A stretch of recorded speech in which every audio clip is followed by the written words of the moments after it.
Coucou, bienvenue pour notre rendez-vous du jeudi matin. Bienvenue pour notre rendez-vous de notre live Épate. Épate-toi, on va parler de produits, d'astuces, de techniques. Et donc moi je m'appelle Peggy, elle fait main. Et j'aime bien vous retrouver le jeudi matin à 11 h pour pouvoir vous montrer des produits, vous montrer des astuces. La semaine dernière, on a parlé du pistolet à embosser. Donc je vous laisse regarder en replay la première vidéo où on parlait de ça. Je vous ai présenté tous les produits et tout. Et aujourd'hui, je voulais aller un petit peu plus loin et vous montrer d'autres façons d'utiliser le pistolet à embosser. Donc je vais vous montrer deux techniques aujourd'hui pour pouvoir les utiliser un petit peu différemment. Alors, la première qu'on va utiliser, hop, donc il me faut du papier, il me faut un set de tampons, l'encre Versamark et une poudre à embosser. Là aujourd'hui, je vais vous parler surtout, on va travailler avec les essentiels. Donc le lot des essentiels, on a un transparent, un blanc et un noir. D'accord? Donc je vous ai montré un peu comment on embosse normalement. Là, je vais vous montrer un petit peu différemment. Je vais prendre mon encre Mystérieuse Brume, par exemple. Et je vais venir mettre de l'encre sur mon tampon et le tamponner. Jusque-là, je fais rien d'extraordinaire. Ok. Je nettoie mon tampon. Donc attention de bien le nettoyer, puisque là, on va le réutiliser avec l'encre Versamark. Si vous n'êtes pas sûr, n'hésitez pas à essayer sur une petite chute de papier pour vérifier qu'il soit bien propre. D'accord? On va fermer Mystérieuse Brume. Donc là, la technique que je vous montre, c'est peut-être une technique que vous connaissez déjà. Dites-moi déjà si vous savez faire, enfin si vous l'avez déjà fait. Mais c'est une technique qu'on va pouvoir utiliser qu'avec les tampons qui vont être transparents. D'accord? Donc là, je vais prendre ma Versamark. Et je vais venir retamponner sur mon tampon. C'est pour ça qu'il faut l'utiliser qu'avec nos tampons transparents. Alors attendez, je l'amène vers moi parce que à bout de bras pour tamponner une fois ça va, mais pour essayer de retamponner dessus, c'est quand même plus facile d'être au-dessus. Voilà. Hop, donc je refais mon tampon au même endroit. D'accord? Je referme toujours ma Versamark pour éviter qu'elle capte des saletés. Et là, je vais venir mettre ma poudre transparente. Hop, c'est celle-là, la Clear Gloss Regular. Hop, un petit coup pour enlever la poudre. Je viens dans ma petite boîte saupoudrée.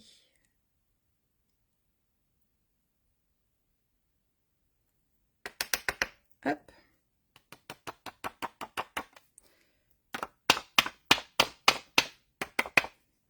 On enlève le surplus de poudre. Hop, je vais venir le ranger après. Et là, avec ma petite pince, je vais tenir mon papier et je vais venir chauffer. Et là, on va avoir l'impression que vous avez embossé de couleur. Vous allez voir l'effet que ça donne. Ça fait vraiment un effet glossy. Je ne sais pas si vous m'entendez, si je continue à parler pendant que le pistolet chauffe.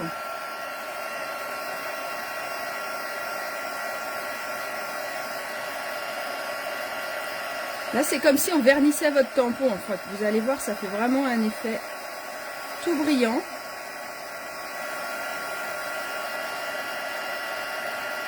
Je trouve que la nouvelle poudre, elle est encore plus brillante que l'ancienne. Hop, une fois que ça brille de partout. Alors, je ne sais pas si vous allez bien voir sur la vidéo. On va essayer comme ça, là, ça brille. Vous voyez? Et donc, du coup, c'est comme si j'avais embossé en couleur. Donc, ça me permet d'embosser tous mes tampons de la couleur que je veux. Je peux le refaire en jaune, en vert, en violet. Moi, les flocons, je les fais plutôt bleus, mais après, c'est un choix. En violet, c'est joli aussi. Voilà, regardez, là, on voit bien que ça brille. Donc, voilà la première technique avec la poudre transparente, ce que ça peut donner. Après, la poudre transparente, elle est jolie aussi sur du papier foncé. Donc là, j'ai pris du pan-pin-pan. Je vais juste mettre ma Versamark. Hop, je fais mon tampon. Je referme. Je vais venir mettre de la poudre, que je ne me trompe pas. Hop.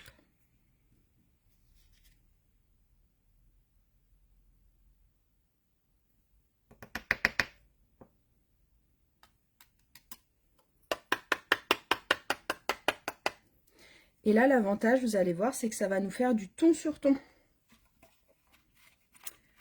Hop. Je range ma poudre.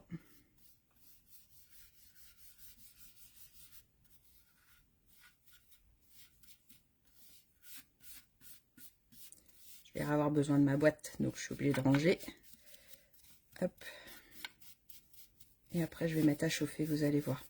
Donc cette technique-là, elle est chouette pour faire des fonds aussi, pour créer des fonds de DSP. Parce qu'après, je vais utiliser la blanche et la noire.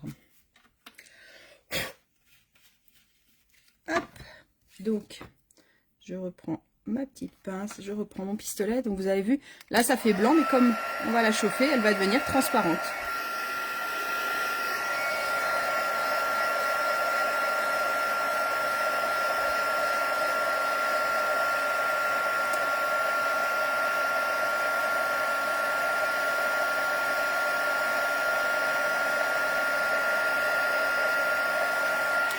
Hop. Est-ce que vous voyez bien? Donc ça brille de partout et ça nous fait un ton sur ton. Donc on est sur du pan-pimpant plus foncé. Si j'avais tamponné en pan-pimpant, ça ne me donnerait pas le même effet. Donc la transparente, elle va servir à ça surtout. Elle va servir pour pouvoir permettre de faire du ton sur ton sans couleur. Là, j'ai vraiment utilisé que la Versamark. Le vernis suffit à lui-même pour faire du ton sur ton. Hop. Voilà comment on peut utiliser le transparent. Dites-moi en commentaire comment vous l'utilisez d'autres, le transparent. Je pense qu'il y a plein d'autres techniques. Moi, c'est vrai que c'est surtout celle-là que j'utilise, mais il y en a plein d'autres. Coucou à celles qui arrivent. Alors, une autre technique que j'aime beaucoup. Là, on va sortir un peu de nos sentiers battus. Hop, je nettoie bien ma petite boîte. Là, je vais venir faire un mélange. Donc, je vais prendre une petite boîte. Je vais venir mettre un peu de poudre noire. Hop. Un peu de poudre blanche. Donc, vous essayez d'en mettre à peu près autant. Après, il n'y a pas de pourcentage particulier. Et on va venir mélanger. Donc ça, on peut le faire, par exemple, avec, je l'avais fait avec le blanc et le argenté. C'est joli aussi. Avec le doré et le noir. Avec le doré, avec le noir et le... Hop là. Avec le noir et le cuivré. C'est joli aussi. Le transparent, ça n'a pas trop d'intérêt. Enfin, j'ai pas fait avec le transparent. Mais avec les autres couleurs, vous allez pouvoir le faire. Et vous allez voir qu'avec le noir et blanc, c'est ce qui est le plus spectaculaire. Donc comme d'hab, hop, je mets mon encre sur mon tampon. Je tamponne. À chaque fois, j'ai oublié d'utiliser mon petit coussinet. C'est quand même mieux. Hop. Mais je vous avoue, j'oublie une fois sur deux. Hop, allez. On va faire un flocon et vous allez voir le résultat. Donc après, bah, vous gardez votre petite boîte. Hein. Moi, la boîte, ça fait un petit moment que je l'ai. J'avais fait déjà avec les anciennes couleurs. Hop. Comme d'hab, on en met bien partout.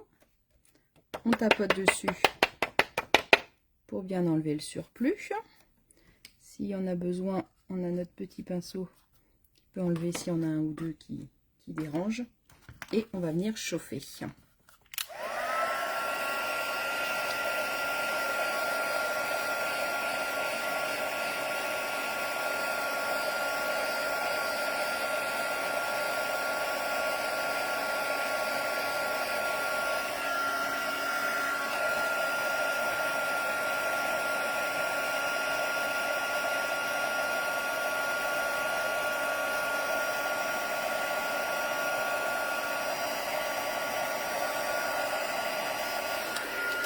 Et regardez le résultat, comme c'est super joli. Donc ça brille et ça nous fait un effet un peu marbré en fonction des tampons que vous allez utiliser. Alors, hop, voilà. Là, vous voyez que ça brille et ça vous fait un effet noir et blanc. Je trouve que pour le flocon, c'est assez sympa. Donc voilà, c'est cette technique-là aussi que je voulais vous montrer. Je ne sais pas si vous la connaissez, dites-moi. Dites-moi si vous avez déjà essayé ou pas de mélanger les poudres. Et le résultat, bah, est assez sympa. Voilà, voilà, les 3 petites astuces que je voulais vous donner ce matin par rapport au pistolet à embosser. Je vais réfléchir si j'en ai d'autres. Si vous en avez, n'hésitez pas à les partager. C'est le but de ce live aussi. Hein. Moi, je veux vous montrer des choses, mais n'hésitez pas aussi à partager, puisque déjà, il y a des techniques qu'on oublie des fois. Et puis, il y a des techniques qu'on se dit, ah tiens, j'avais fait ça il y a longtemps. Donc voilà, amusez-vous bien, n'hésitez pas à me poster vos résultats.